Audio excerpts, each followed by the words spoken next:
আসসালামু আলাইকুম, আশা করি সবাই ভালো আছেন। আলহামদুলিল্লাহ আমি অনেক ভালো আছি। তো welcome back to my channel. আজকে আমরা A9G দিয়ে নতুন একটি এক্সপেরিমেন্ট করব। সেটা হচ্ছে আমরা কিভাবে, আগের পর্বে তো আমরা দেখছি যে ডেট টাইমটা নিয়ে আসা যায়, আজকে আমরা দেখব যে কীভাবে এটা টাইম স্ট্যাম্পটা নিয়ে আসা যায়।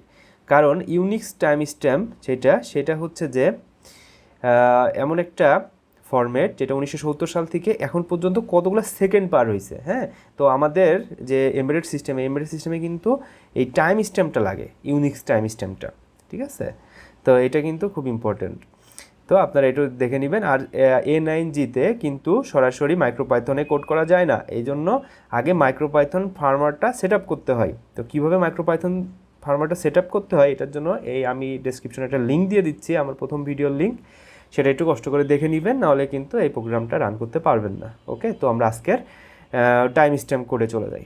ওকে, আমি কোডটা ওপেন করলাম। আজকে আমরা দেখবো যে কীভাবে টাইম স্ট্যাম্পটা আমরা পাইতে পারি। হ্যাঁ, টাইম স্ট্যাম্পটা ইন্টারনেট থেকে আমরা নিব, কারণ আমাদের প্রোগ্রামের ডেট টাইমের থেকে অনেক সময় টাইম স্ট্যাম্পটা ইউজ করতে হয় বেশি। কারণ হচ্ছে টাইম স্ট্যাম্প হচ্ছে একটা ফরম্যাটেড নাম্বার, আর ডেট টাইমে যেহেতু ডেট টাইম সেকেন্ড আলাদা আলাদা থাকে, আর আমাদের যদি আমরা একটা স্ট্রিং পাই তাহলে সেক্ষেত্রে আমাদের পাঠাইতে সুবিধা হয়।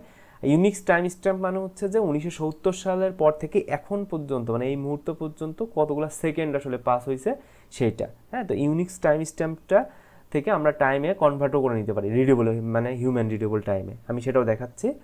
তো আগের প্রোগ্রামের মতোই, জাস্ট এখানে আমরা আগের প্রোগ্রামে ডেট টাইমটা নিয়েছিলাম, এখন আমরা নিব হচ্ছে টাইম স্ট্যাম্পটা। হ্যাঁ, টাইম স্ট্যাম্পটা তো আগের মতোই সিনক্রোনাইজ হবে। তারপরে হচ্ছে যে আমরা এখানে হোস্ট হিসাবে ntp.org মানে NTP সার্ভারটা ইউজ করছি, নেটওয়ার্ক টাইম প্রোটোকল।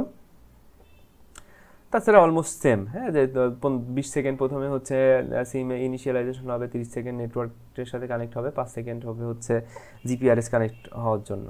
ঠিক আছে, তো আমরা এই কোডটা রান করে দেখি। আমি রান করতেছি। প্রথমে স্টপ ক্লিক করলাম, রিবুট নিয়ে কানেক্ট হয়ে গেল। এবার আমি রান স্ক্রিপ্টে রান হচ্ছে।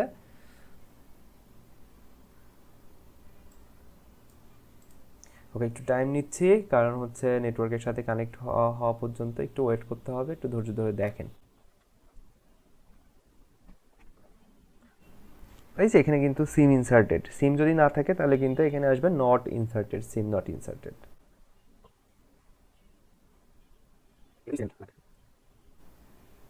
প্রথম ভিডিওতে আমি সেকেন্ডটা আসলে এভাবে প্রিন্ট করিনি, আপনারা ওইটাই ফলো করবেন। হ্যাঁ, তো ওকে, আমরা জিপিআরএস এর সাথে কানেক্ট হওয়ার ট্রাই করতেছে। আমরা নেটওয়ার্ক, হ্যাঁ এই যে নেটওয়ার্ক গ্রামীণ phone, signal quality 27, good signal. GPRS connected, sinking with NTP server, NTP time synchronise IP. এই যে টাইম স্ট্যাম্প, হ্যাঁ এটা কিন্তু একটা আপনার হচ্ছে নাম্বার। ঠিক আছে, তো এই টাইম স্ট্যাম্প থেকে আমরা কীভাবে টাইম রিডেবল কনভার্ট করতে পারি এটা কিন্তু খুব সহজে আমরা করতে পারি। এই যে একটা আমি কপি করে দেখাচ্ছি। ঠিক আছে, আমি একটু ইউজ করি। আচ্ছা, টাইম, এটা হচ্ছে Unix time to date time. এটা যদি আমরা কনভার্ট করে নিই এইভাবে, ইপোক কনভার্টার। আচ্ছা, এই যে এখানে আমি যদি এটা দিয়ে timestamp to human date, হ্যাঁ এই যে এখানে কিন্তু চলে আসছে। হ্যাঁ, অক্টোবর 2, 2024 তিনটা। এটা হচ্ছে আপনার জিএমটি গ্লোবাল টাইম, আর আমার যে জোন সেটার সাথে কিন্তু এই যে 6 যোগ করতে হবে। ঠিক আছে, জিএমটি প্লাস 6, হ্যাঁ 9টা 24। তো এইভাবে কিন্তু কনভার্ট করে নেওয়া যায়। তো এটা সহজ, আমরা আমাদের এইটাই লাগে। আমরা এমবেডেড সিস্টেম নিয়ে যারা কাজ করি তারা ডিরেক্ট এইটা দিয়ে পাঠাই দিই। তো এটাই সুবিধা। তো এটা ছিল এনটিপি থেকে কীভাবে আমরা টাইম স্ট্যাম্পটা বা ইপোক টাইমটা নিতে পারি। আজকে এই পর্যন্তই। ধন্যবাদ সবাইকে সাথে থাকার জন্য। আর কোনো প্রবলেম হলে আমাকে অবশ্যই কমেন্টে জানাবেন, কোনো সাজেশন থাকলে অবশ্যই কমেন্টে জানাবেন, আর আমার চ্যানেলটা সাবস্ক্রাইব করে রাখবেন। ধন্যবাদ সবাই।